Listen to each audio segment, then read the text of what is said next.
I don't think that's a good attitude to take. Just say, hey, you've expressed you want to grow. You want to be a leader. There's something in you that says that you want to lead. So what can we do to make that happen? And then where are you going to meet me halfway, leader? Are you willing to take these classes? Maybe we can split the cost. Maybe you take them and then I reimburse you if you're doing a good job in X amount of time. So, but I think if you're not communicating about those things and people don't feel like they can be honest about their struggles, that's where we get into trouble. But I feel like we could have a whole 6-hour conversation about communication.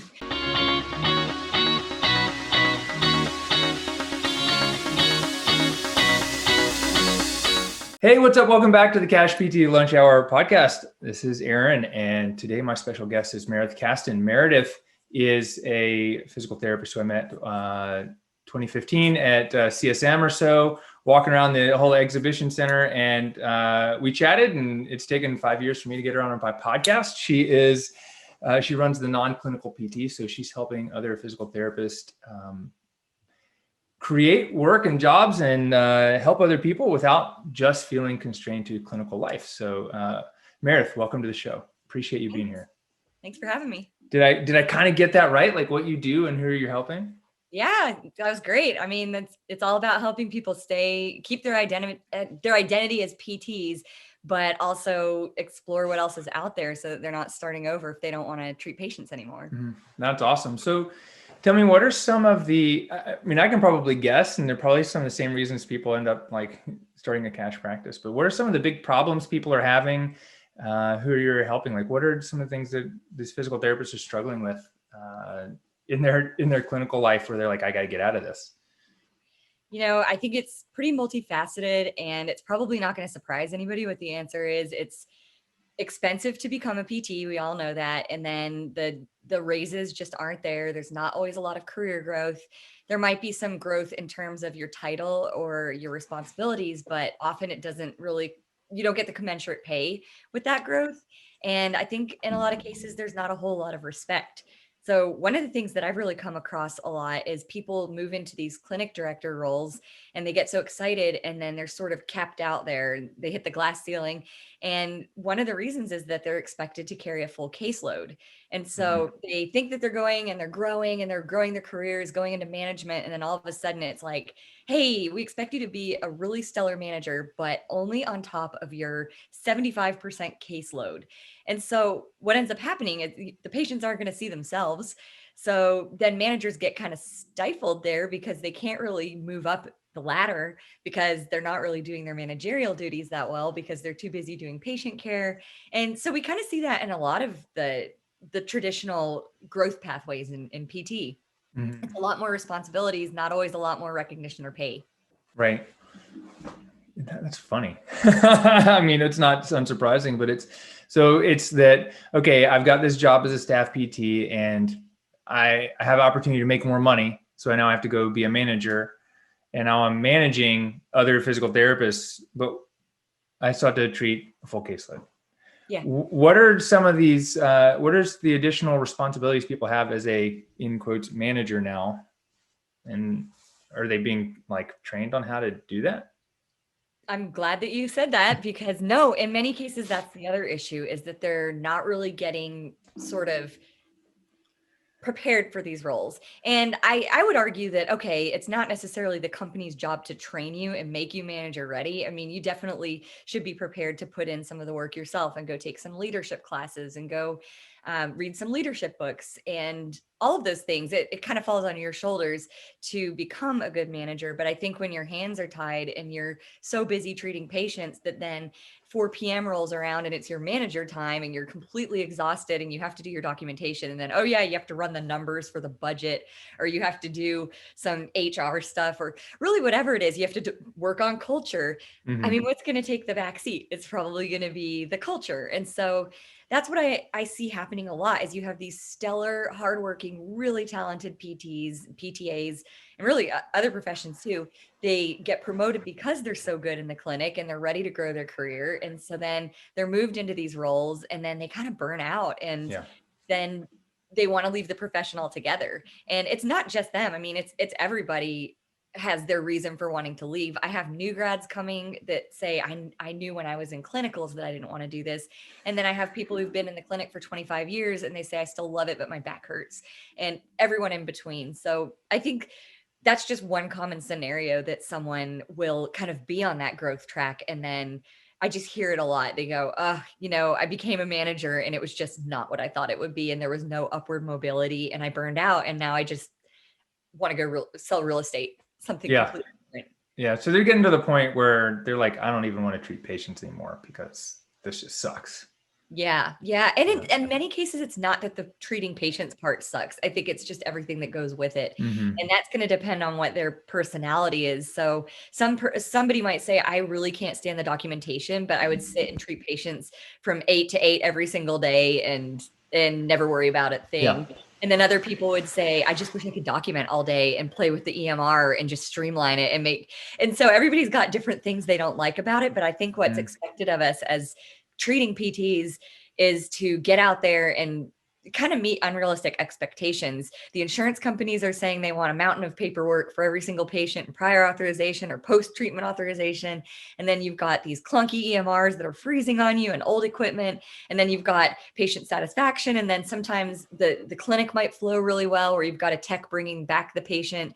So that's not an issue. So, but then another PT might be like, it's just so frustrating because I can't see into the waiting room. So I can't tell when my patients show up late and I think they're not there. So everyone's kind of got their own issues. And I think that's a big key of figuring out what you want to do next is what is it about patient care that is bothering you so much? Do you actually dislike patient care? Well, then you probably need to do something where you're not really facing the public so much. But if you don't mind that and you enjoy being on and talking with people all day, that's going to be a completely different issue.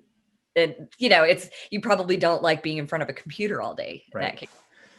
So playing devil's advocate, Sure. right? Like I'm a business owner, I'm a clinic owner, and there's a bunch of other clinic owners on here. Is there something that clinic owners are doing wrong or could do differently to keep their clinicians treating patients and being a manager of the business? Is there something that you're seeing like that people need to be doing instead, before people get burnt out and like, I'm done doing this? I definitely think open lines of communication is it's so important because everyone's going to struggle. Some people are going to struggle with the business side of things. Some people are going to struggle with managing others and being the bad guy or being, trying to go the opposite direction and being too much of the good guy and being a bit of a pushover. So I think just having open lines of communication and saying, where do you feel like you need to grow? Here's where I see you can grow. And then being amenable to supporting people in those areas of growth. And rather than just kind of being like, well, the person before you did it and they were fine and they moved up. I don't think that's a good attitude to take. Just say, hey, you've expressed you want to grow. You want to be a leader. There's something in you that says that you want to lead. So what can we do to make that happen? And then where are you going to meet me halfway, leader? Are you willing to take these classes? Maybe we can split the cost. Maybe you take them and then I reimburse you if you're doing a good job in X amount of time. So, but I think if you're not communicating about those things and people don't feel like they can be honest about their struggles, that's where we get into trouble. But I feel like we could have a whole 6-hour conversation about communication. Yeah. Is it, but there is also like a salary issue. How much of this is like, are you seeing people leaving clinical care because their salary can only go so high? And they're looking to do something else, even like medical sales. What percentage of people are you seeing that's just the case? It's like, I love treating patients, but if I can't make more than $85,000 or $100,000 a year, I got to go do something else. Yeah, I would say there's a pretty good chunk of people who feel that way. Although I don't want to say that it's the large majority. If anything, I think the large majority of people who come through, they want more work-life balance. Yeah. Their issue is not so much the pay. They say, well, and it really depends because the younger ones seem to want more pay. And I get that because they usually they're not tied down with family commitments and they have more student loans. So they're going to be going, okay, I want to pay these things off really quickly. So maybe medical sales appeals to them because they can travel more. Right. But when I have people who want to leave the clinic a little bit later because they're kind of hitting that financial ceiling, but they're not drowning in loans, they just want to earn more, then they're usually not going to pursue the sales route. They're going to typically want more time with their families and want more of a remote role. That's a really big one recently. People really want to go remote. And I mean, understandably, we're in a global pandemic, so people are kind of like, I kind of want to stay at home right now. Yeah. Yeah. Are there any other reasons that people are wanting to leave patient care or like don't even get into it in the first place?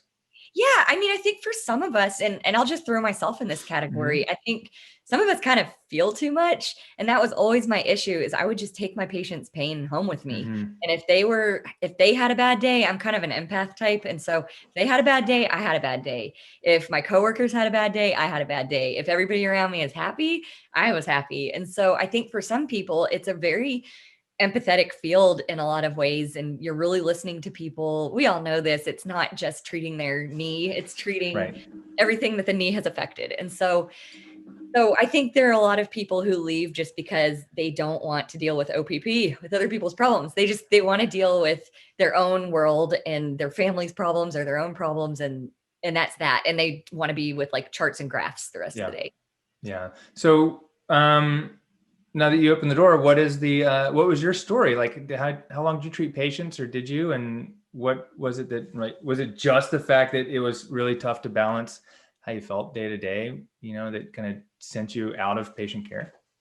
Yeah, it was a career change for me. And so that was, I think when I look back, I was like one of those miracle patients at 25, surprise, surprise. I mean, a miraculous recovery from back injury in PT. And I was like, this is gold. I can't believe how cool this is. I've got to do this for other people. And it was kind of a bit of a split decision, or a spur of the moment decision, and got really excited about it and went to PT school. I was lucky. I got a scholarship because there was a new program in town and they were working on attracting new students. And so everything just kind of lined up. And I don't know, it almost felt like the stars aligned. I met someone in one of my community college classes who was like, you've got to become a PT. And so when I was in school, I realized that I had made kind of a grave error because I wasn't as into a lot of the touching as the rest of my peers. I've never been a particularly touchy person. And I don't think there's anything necessarily wrong with that, but you shouldn't go to become a manual therapy. You shouldn't go to St. Augustine as a manual therapist. That's where I ended up going if you're not that into touching people. So I kind of got like the sense when I was in school that I wasn't as interested. And then we went out for clinicals, and that's where whoa, this is going to be a real problem sort of hit me, because I went to multiple settings and I was trying to explain it away like, oh, maybe my CI and I didn't gel, or, oh, maybe it just wasn't the right setting for me. Or I always had an excuse for like why I would come home just feeling drained and exhausted and not super happy at the end of every day. And I'm a pretty happy person. So I was just like, what is going on? And I think once I got out and I got into the real world, where people say, oh, don't worry, when you're a student, it's not the same thing. When you get in the real world, you'll really experience what it's like to be a PT. So I got out into the real world and I was like, I'm still waiting on liking this career. And there were aspects I loved about it, like coworkers, great. I liked interfacing with the patients a lot and talking with them and making chit chat. But when they had big problems, it would drain on me. And if I couldn't get them 100% better, I was one of those people who took it home and was like, it's my fault. I'm a bad PT. And I don't know. Here's another kind of side note. Some people really need to see immediate results to feel good. And if I had known that about myself, which I need to see immediate results to feel like I've done a good job, and it's kind of a character flaw, but it is what it is. And so I should have become a pharmacist looking back, but I just didn't want to be a pill pusher. Not that they're pill pushers, but in my head at the time, I was just like, I want to do physical movement, but I don't have the patience to wait like 8 weeks for people to make this much range of motion gain, or their pain to drop from 10 to 8.5. So it just wasn't a good fit. But I did treat for 5 years. You asked how long I did it. Okay. I treated for 5 full years, and I've been out for 10. So I just hit that kind of midway point where I'm half and half. But so it was, I think around when I saw you was right when I was making that transition out.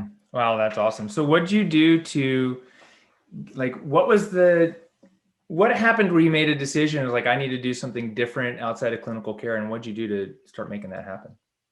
I think it was the day someone threw a gate belt at me. I was at my probably third or fourth job by that point, and I had like 6 jobs in 5 years or something crazy.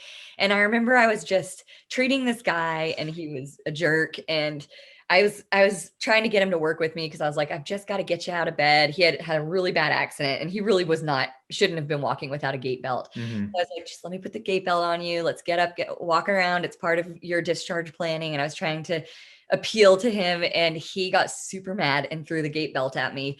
And I just, in that moment, I was just like, I don't think that this is the career for me, Yeah. because on the good, like the best of days were really great, but the worst of days were people throwing gate belts at you.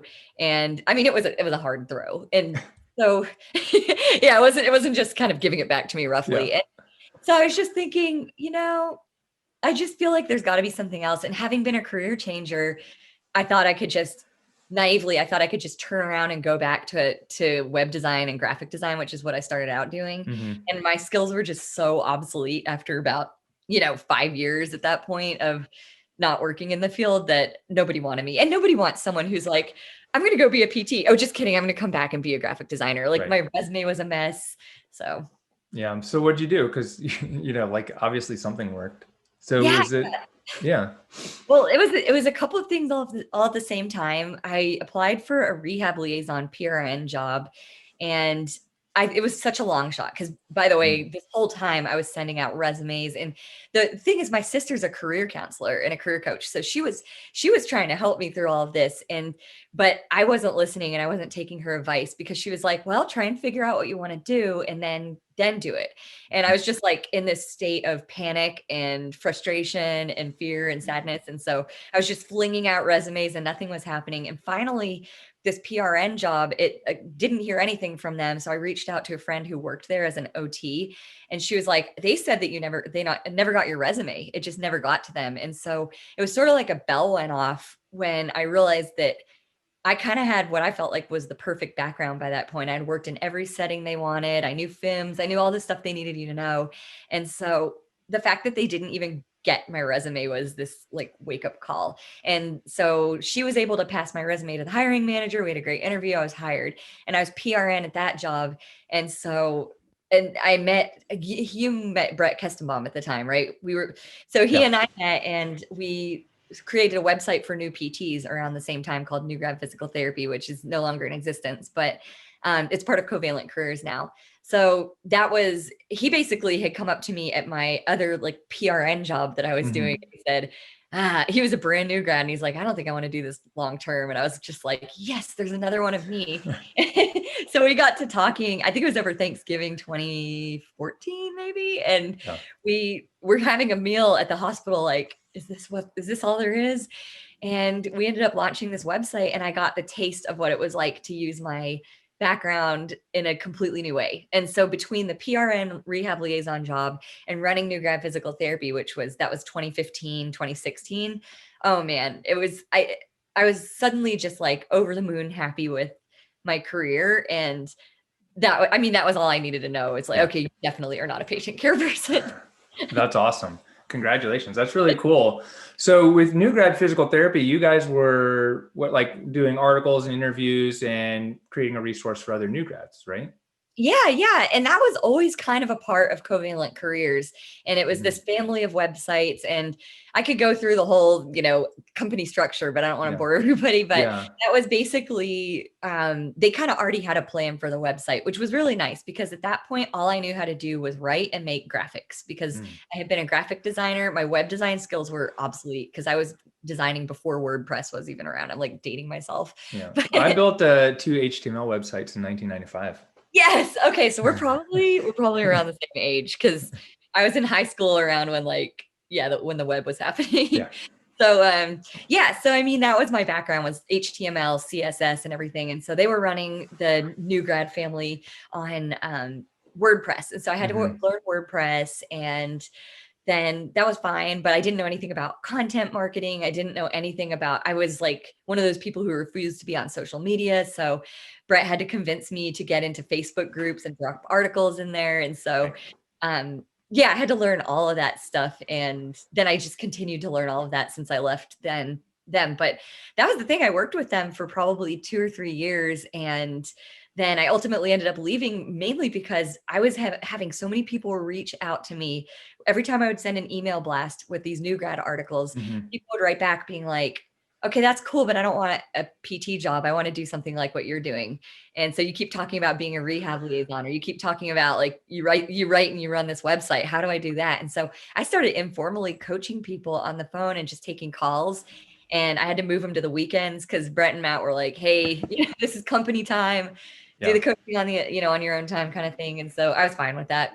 So I was talking with them on the weekends, and so it just kind of, I had this idea that so many people, this is this big problem in the industry. Everybody wanted to leave, but they didn't know how. And I didn't know how. I mean, it took me 3 years from that time of the gate belt getting thrown at me to actually landing the job. I think that was about 2 or 3 more years till I really got to the point where I felt like I was a non-clinical. Right. And so that's the thing. People were asking me for help, and I would tell them what I knew, but it's not like I knew that much at that point. So I started just like researching things, and then I would get on the phone and say, "Oh, well, I found this new career. This might fit you." So that's kind of how it all Yeah. That's started. awesome. So was Covalent Careers, was that like a job that you were in for a while and then you left that, or how did, I'm just curious, how did Yeah, that yeah, work I out? know. It's it's so funny. It's because sometimes when I try to explain it, it does take a while. But so when they started, it was Brett and Matt. They started Covalent Careers Mhm. together, I think in like 2014-ish. I don't know if that's exactly right, but Matt had already been running. He started with otstudents.com or optometrystudents.com, Okay. something like that. And then when he graduated optometry school, he started New Grad Optometry. So I think after he started New Grad Optometry, which was probably 2013-ish, I'm just guessing, that's when he and Brett linked up and they started Covalent Careers. And Got it it. was more of a recruiting thing. And so they decided to do New Grad Physical Therapy as an offshoot of Covalent Careers. But I wasn't even super privy to all of this because I was just kind of like, whatever you need me to do, if it Yeah. will lead to me to do something else, just tell me. And I have always loved writing, but I never thought I was much good at it. And I never thought it was like a career thing. I just kind of enjoyed it. Like I would blog for fun in the early days of the internet and stuff. And Yeah. so I said, just send me whatever you need written and I'll just write the articles and I'll edit, because he hates writing. And so I was like, I'll edit all your articles and then just let me know what you guys need me to do. So then once they got New Grad Physical Therapy never made much money on its own. So they ended up kind of rolling it into Covalent Careers. And once that happened, then they hired me for an actual full-time job. And that's when I left my liaison career to work for Covalent Careers. And I was there about a year. And then around when I was just getting to the point where I was like inundated with people reaching out with this other stuff. And then I was also kind of over working at a startup, to be honest. Yeah. It's exhausting. And so I was like, well, I'll just take a full-time job and do this site on the side, or the non-clinical PT. And I'll just see what happens, see if it ever grows into anything. It'll be kind of my hobby. And so within 5 months of taking a full-time just writing job after Covalent Careers, the non-clinical PT was so busy that it was just time to make Yeah. that my thing. That's awesome. That's great. So, um, I want to kind of review this for people because, so let's just review. Like you were a PT, you Yeah. treated for 5 years, then you did this part-time PRN thing, you wrote for Covalent, and then you moved in. So you worked for them for about 2 years Yeah, I would say, ish, right? yeah, it was 2 years. It was Yeah, like, about 2 years. And then it was another 5 months before your non-clinical PT became your full-time thing, yeah. right? But I think what happened with the non-clinical PT is it was just the timing was there, Mm-hmm. because I was just noticing a trend when I was with New Right. Grad Physical Therapy. I thought I was the black sheep. In fact, when I would tell my coworkers and my colleagues and my former classmates that I wasn't super happy in the career, they would laugh at me sometimes, and they were like, "This was a career change for you. Do you just not like working?" And so I know they were just kidding, but I took it kind of personally and was just like, "Man, maybe I am not. Maybe I just have no work ethic. Maybe I just kind of am like a crappy person that just wants to just enjoy the fat of the land." I don't know. I thought there was something wrong with me. And so it was when I started working at Covalent that I was just like, no, I like to work Mm-hmm. and I liked my PRN job. I love working, and I liked being a web designer too. It just I didn't like sitting at a desk all day, every day at Right. the time. Little did I know. Yeah.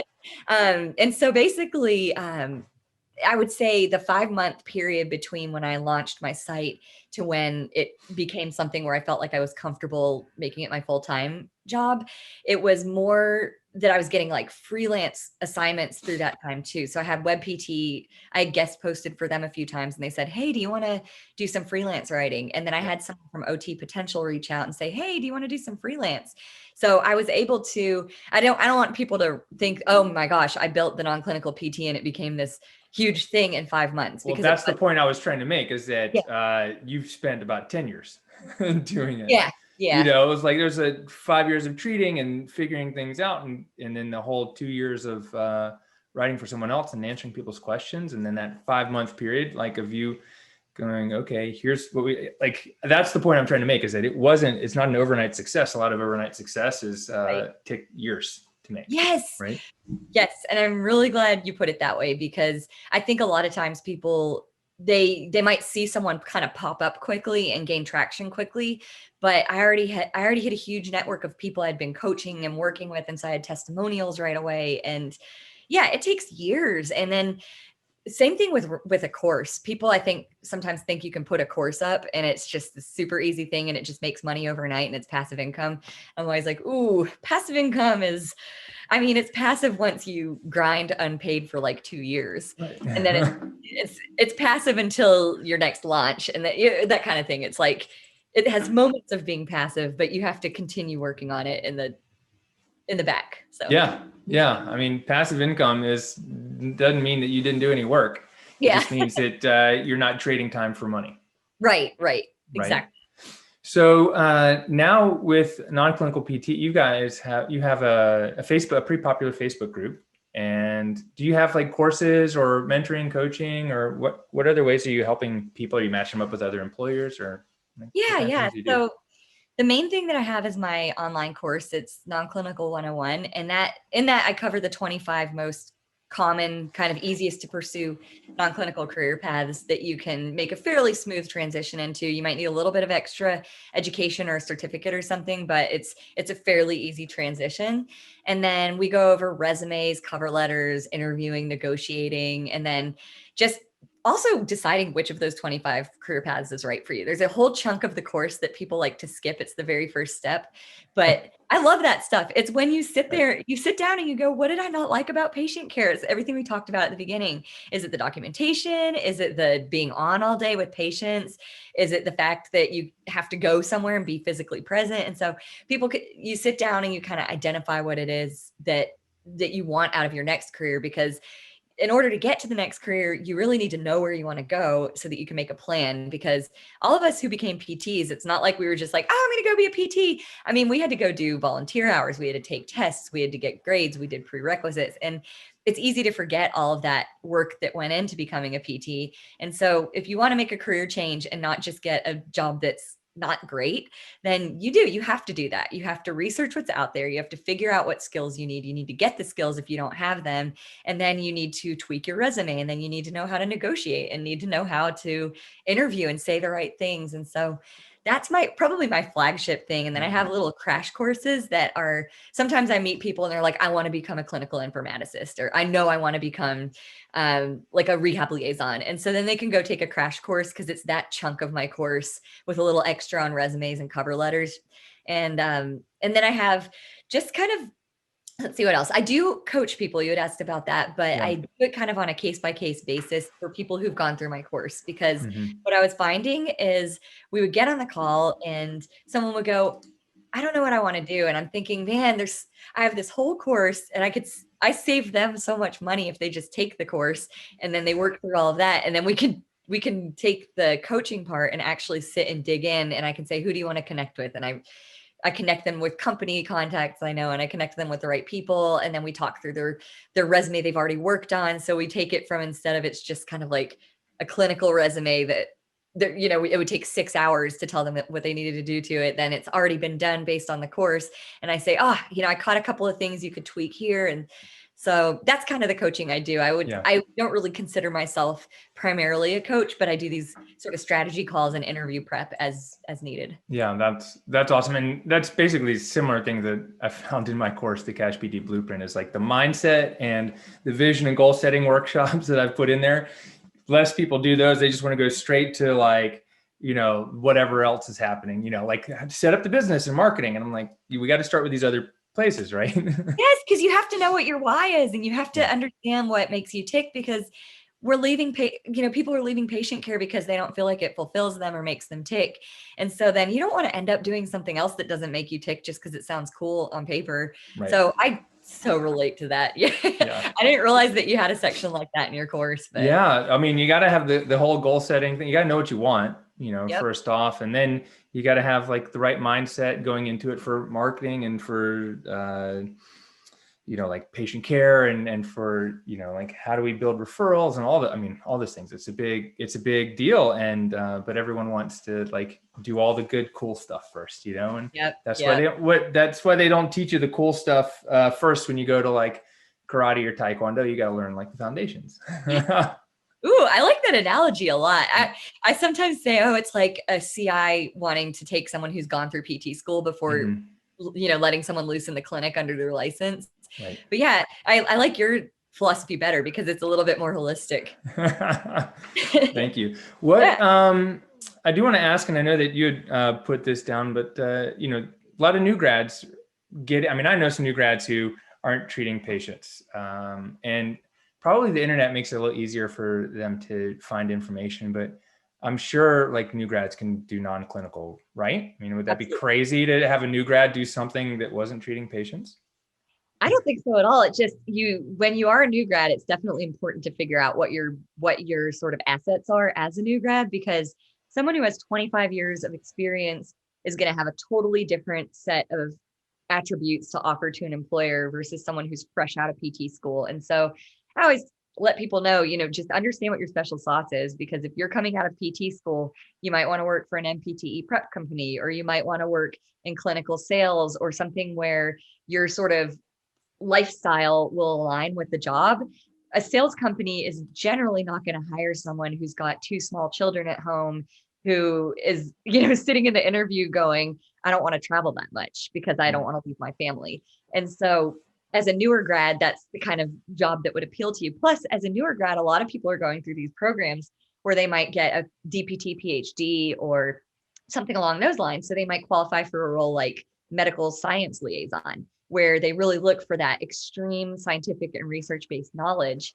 And someone who's got the 25 years of patient care, but they might not have the DPT, might do better in more of a clinical specialist role for, say, a company that does MS research or has some MS devices that they're trying to sell, or like a Parkinson's disease deep brain implant with deep brain stimulator, I think they're called. Okay. So if you've got 25 years of Parkinson's education under your belt, then or Parkinson's disease patient care, I should say, under your belt, you might make a good educator in one of those clinical specialist roles. And since you've got 25 years of experience, if you have a family or if you have whatever's going on in your life that might be kind of taking up your time during your like 40s, you might not have it when you're in your 50s. And so then they could hire you into those roles.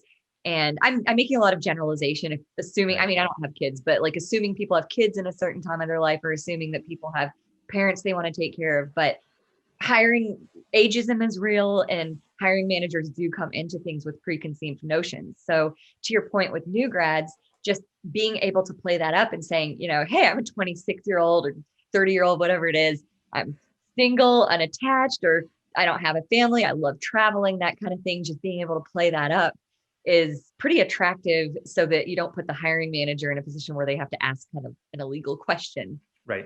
And so it's just kind of playing the hiring game. Yeah. No, I know that I wasn't hired for a job. This was before PT school. I was looking for a job at like one of these, like I was in the Bay Area. So I was looking for a job at Power Bar and North Face and this Sports Street Marketing. And they made goo gel. That's one of these gels. And I remember them asking me, so, like we go to trade shows on the weekends, and what do you like to do? And I was like, well, I like to race bicycles. And, they were like, well, we want you because of your bicycle racing experience, but they didn't really want me because I could tell, like, as soon as I talked to them about how like racing on the weekend, and they were like, nope, because the job required you to work on the weekend. They thought I was more serious about it than I was, and I just, I didn't get the job. Interesting.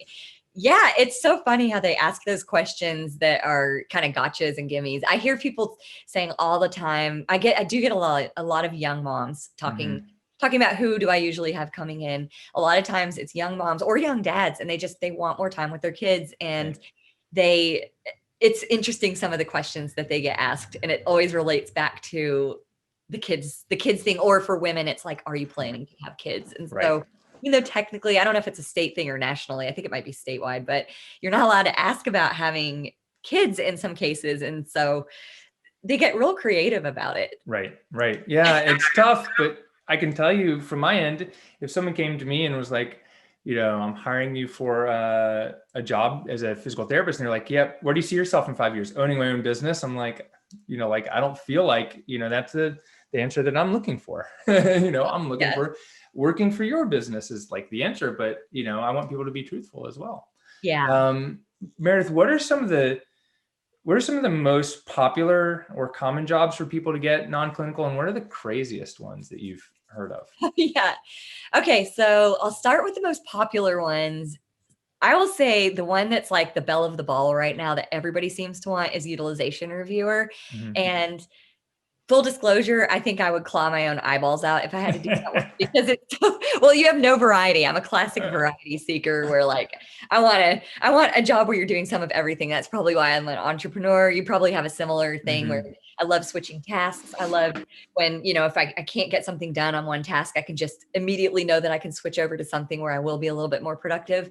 So utilization review is, it's like insurance reviewers, prior auths, denials, all those fun things. And some people really, really love it. I mean, so I don't mean to downplay it at all. It's a really, really good fit for people who like desk jobs and they like working independently and they like consistency in their schedule. I just personally don't like any of those things, so I wouldn't enjoy it. But that's probably the most popular one. And my theory for that is that I think you really don't need much extra, if any extra training to get into it. Though there are some courses, like some MedBridge courses out there that help you. And then there are a few different, like there's a nursing certification that if you get it on your resume, then it looks pretty good and it kind of gives you an edge. But really it just comes down to experience for those jobs. If you have 5+ years of clinical experience in multiple settings, you can usually qualify for those jobs. They're great for travelers, former travelers. But then, so that's one of the more traditional ones. I get a lot of people wanting to do writing because my initial whole background personally was writing. So even though I wouldn't say it's one of the most popular ones, I just get asked about it a lot. People ask me a lot about sales because that's one that's kind of got that more exciting sexiness. It pays a lot. And even though some of the more entry-level sales jobs aren't always super lucrative, you can really move up. And then you're saying, what are some of the crazy ones? I mean, I would argue that you're one of the crazy ones. I mean, we've got entrepreneurship. I think that's great. I've been seeing a lot of people running online businesses. But if we're talking about not doing entrepreneurship, one of my favorite ones that I think we really belong in is medical science liaison, which is, it's kind of like if research, sales, clinical specialist, and I guess maybe clinical trainer had a baby together, then it would be medical science liaison. So you would work for a company and you represent some sort of intervention or product or device, and you travel the world meeting with key opinion leaders, or KOLs as they're called, and you meet with them and you tell them everything there is to know about your company, their device, the latest research, the contraindications, the indications. And so it's a really exciting role for people who are like, I really want to be the absolute expert on this thing, get a lot of accolades. Again, this comes back to the holistic view of what makes you tick. What do you want out of a job? Some people really want recognition. And if you like recognition and you like people thinking that you're really smart, then medical science liaison, you're basically traveling the world, you're making bank, and you have a really impressive title. The caveat to this is that you typically need some sort of background either in sales, or you need some background in like marketing or research. You need something to kind of get you to that role. I don't see many people just going straight from patient care to there. But that one to me, makes my skin crawl. Yeah. I'm like, the travel sounds cool, but all the other stuff, I'm like, oh. But I you know. know, like that's the I think the point I want to make. Part of me is like, I'm not going to say that, but the point I want to make is that if you know yourself really well, you can figure out what you want to do. Yes. Like, and you've just been telling me how you know yourself really well now, and the whole point, you know, like I've been working on that, and I know why I do what I do. So, you know, wouldn't you say that that's one of the keys to figuring this whole thing out? Oh, 100%, 100%. And I think, unfortunately, part of the issue with PT is that it's it's touted as this really stable career, which it was for a long time, and it will be again, I think. But it's touted as this really stable career with a good income, like good earning potential. And unfortunately, there, even though yes, you can earn a lot, and you can start a cash-based business and make bank. You can certainly do it, but the vast majority of traditional clinical jobs, you're not going to make a lot of money, and what they're leaving out is that you're going to be in so much debt. And so then the joy that comes from patient care, which is another thing that's touted, isn't really there either. And so I think people kind of sign up for it because it sounds so perfect and it sounds like it's the best of everything, but the reality is it fulfills some of those things sometimes for some people, but it's still a job, and it's kind of one of those jobs that's not always ideal right now, especially during a pandemic, especially with reimbursement cuts, especially with mounting costs of education. And so I think that's what's happening is people are kind of going into it because we're still imagining what it was like maybe in the early 90s almost, or in the early 2000s at least. And the reality is it's just a very different profession from what it used to be. And you can still get there and be adaptable. I think you are a perfect story for that. You know, you were able to take this education and training and then make your own business, and it's been so great and it's thrived, and there are so many success stories like that. But I think that if you're just going into it because you're signing up because it's stable and you can have this career and you'll never get laid off and you'll get benefits and you'll get treated well and respect, like the reality is you probably won't get all of those things in one job. It's really hard, at least not in a big city. And that was the other point, is I think in big cities, a paycheck that would be incredible where I grew up in Tyler, Texas. I mean, you would live high on the hog to make that kind of money. And the schools are cheaper. There's a school in University of Arkansas. It's, there, or I think it's Arkansas State, maybe, I can't remember, but it's so much cheaper than a lot of the schools in these bigger cities. Like if you went to Columbia or you went to somewhere in San Diego.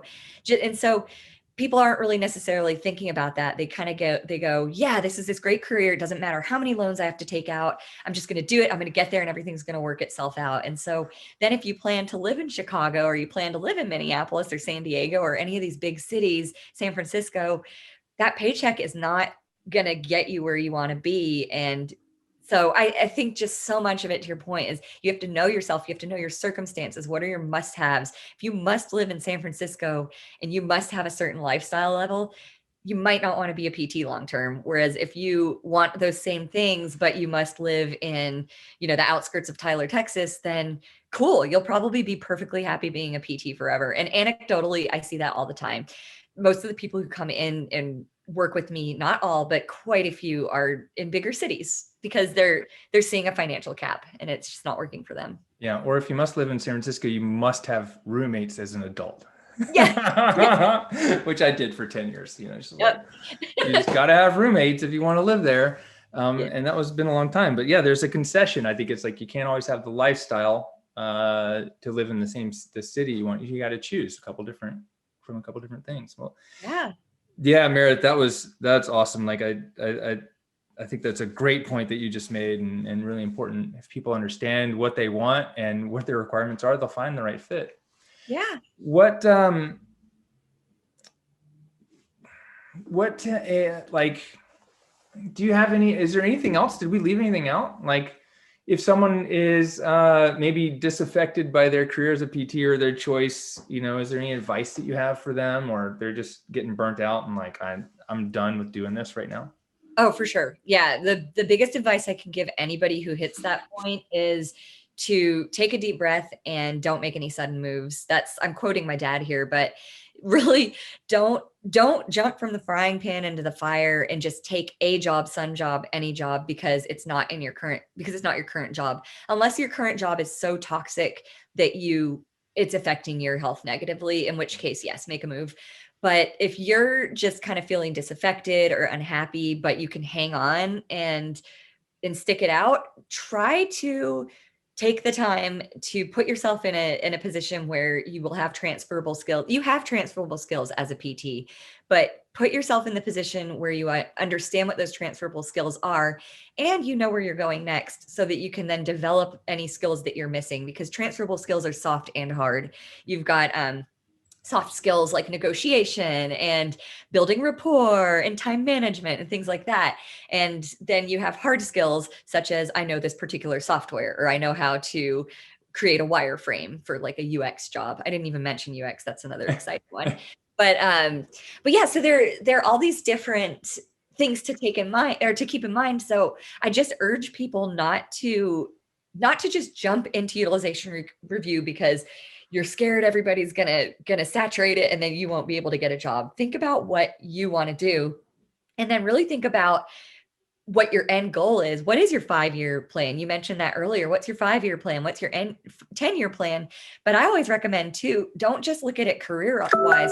Think about it life wise. Think to yourself, my 10-year plan is I want to be not working that much. I want to be semi-retired. Okay, so if that's your 10-year plan, then you need to be focusing on money, and it not necessarily even just earning. This is going to impact where you live. This is going to impact how you save. This is going to impact what kinds of jobs you take. And then if somebody's 10-year plan is like, I love working and I want to work forever, but I just want to have like a bunch of kids, so I need to support them, or I don't want kids, and so I want to travel. But think about how your life is going to be. Then think about, well, what kind of career fits in with that? And then think, how does my PT experience fit into that career? And if you take it from that kind of top-down mentality, then it's so much easier to feel really confident and have a direction. And then all of us were successful getting into PT school and becoming PTs if we're listening to this show. So it's not like you can't do it. You just have to have a plan. I think so many people come at it from this place of desperation where they're just like, oh, I've been sending out resumes to hundreds of companies and I'm not hearing anything. And I'm thinking that's because you're sending out a clinical resume to like 90 different jobs and you're not qualified for any of them, but you can't get qualified because you can't decide because you're so panicked. And then you just go to sleep every night, like, humana, just kind of like hugging your knees. So. Yeah, no, that's a great point. Well, Meredith, if someone wants to get in touch with you, or I know you have a Facebook group, like where do they find you online, and what's your Facebook group called? Sure. My Facebook group is pretty much a mouthful. It's non-clinical networking and jobs for rehab professionals, or maybe it's rehabilitation professionals. Yeah. There's a link from my website. So I would encourage people to just go to thenonclinicalpt.com. And you can find a link to my Facebook group. You can find a link to, I've got a ton of spotlights.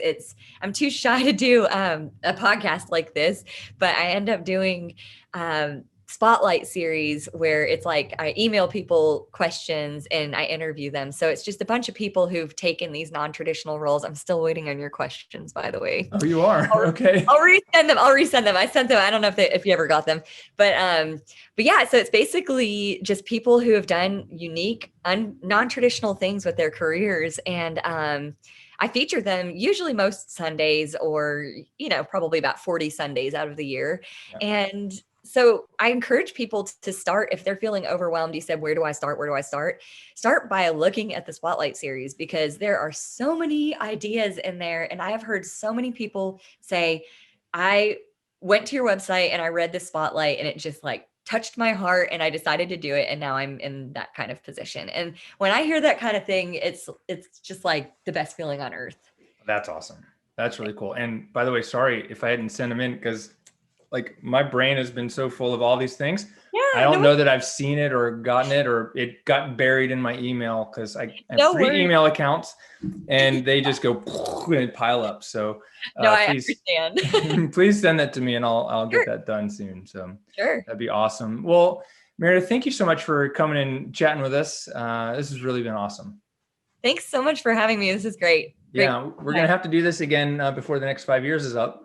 Yes. Yeah. And and thank chat. you. So I look forward to seeing you again in person sooner than later. Definitely. And thank you for sharing all your insights and experience. So this has been the Cash PT Lunch Hour with Aaron LeBauer and Meredith Castin. And if you are struggling with the whole patient care thing, just know that you've got the clinical skills and the knowledge and expertise to do a whole lot of good in the world. You just got to find the right place. So thank you very much. And we'll see you next time. Adios. Thanks, Meredith. Thank you. Thanks so much for having me.